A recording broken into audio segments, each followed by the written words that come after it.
Hello, everyone, and welcome to Crypto 101, which is held every Monday at 12 p.m. UTC.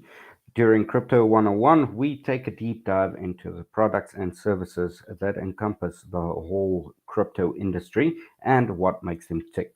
Last week, we discussed how centralized exchanges are basically dynamic databases full of every single transaction, holdings, and all of that.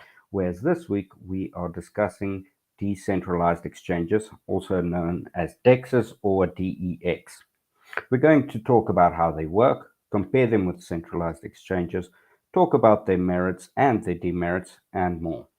By the end of this video, you will have a much better understanding of decentralized exchanges.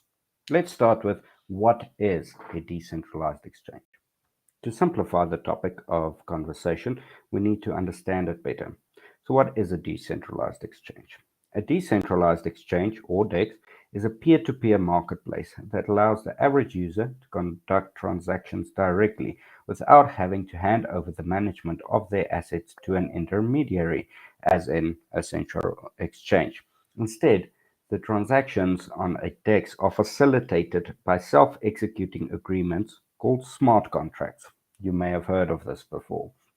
Decentralized exchanges were created to remove any authority from overseeing or authorizing transactions between users. Unlike centralized exchanges, decentralized exchanges allow users to conduct peer to peer trading, also known as P2P trading.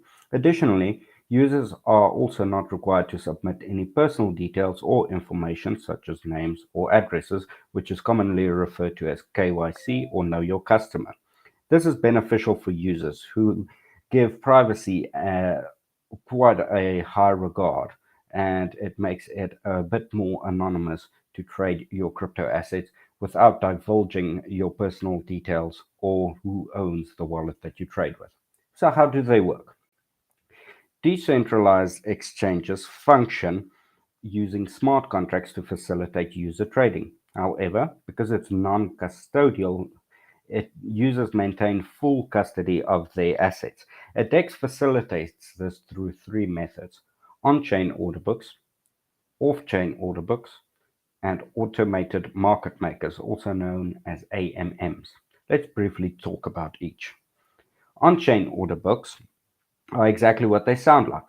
In an on-chain order book, each transaction and associated details, such as the request to purchase or cancel an order, are recorded on the blockchain. It is, in a way, the ultimate level of decentralization. But there is a downside here. Putting every tiny detail on the blockchain would make it cumbersome and expensive. So we've got off-chain order books. When it comes to off-chain order books, only the final transaction is added to the blockchain. While it may be faster and less costly than on-chain order books, it does present some security issues. Finally, automated market makers don't utilize order books. Instead, they remove counterparties, setting the price through algorithms. This allows users to trade a particular token, regardless of whether there is another user at the other end. This is facilitated through liquidity pools, which incentivize users to keep some of their funds in a contract, essentially facilitating trades and thus earning rewards on the money that they leave in liquidity pools. Now, how do decentralized exchanges and centralized exchanges differ? Ease of use is the first example. A centralized exchange is relatively faster and easier to use, offering users a slick and clean interface with a straightforward onboarding process. Users can also choose from several deposit and withdrawal options such as cryptocurrencies, wire transfers, and credit cards, with all trades being settled almost instantly.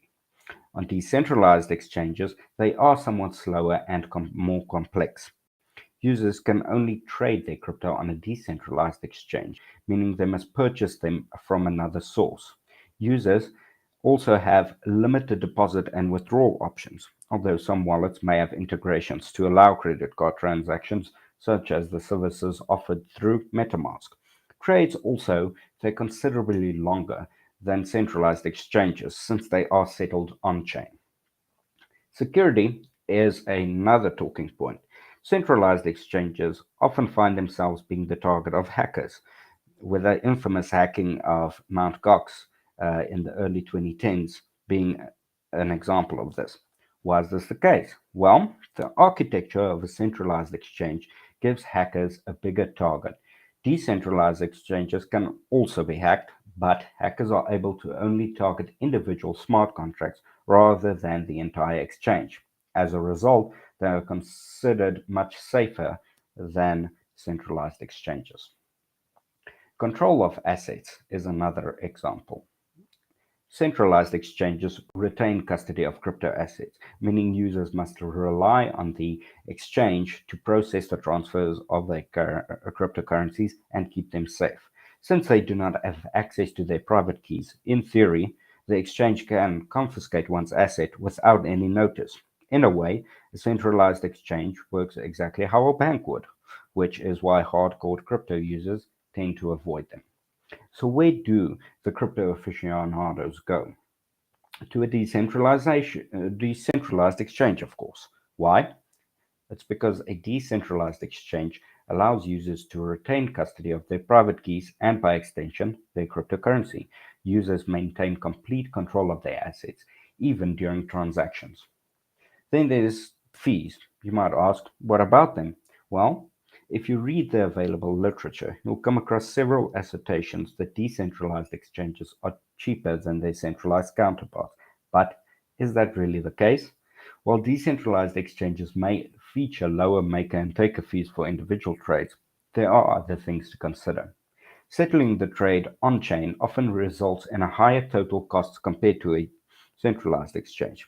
For example, a decentralized exchange, you will need to pay gas for each step.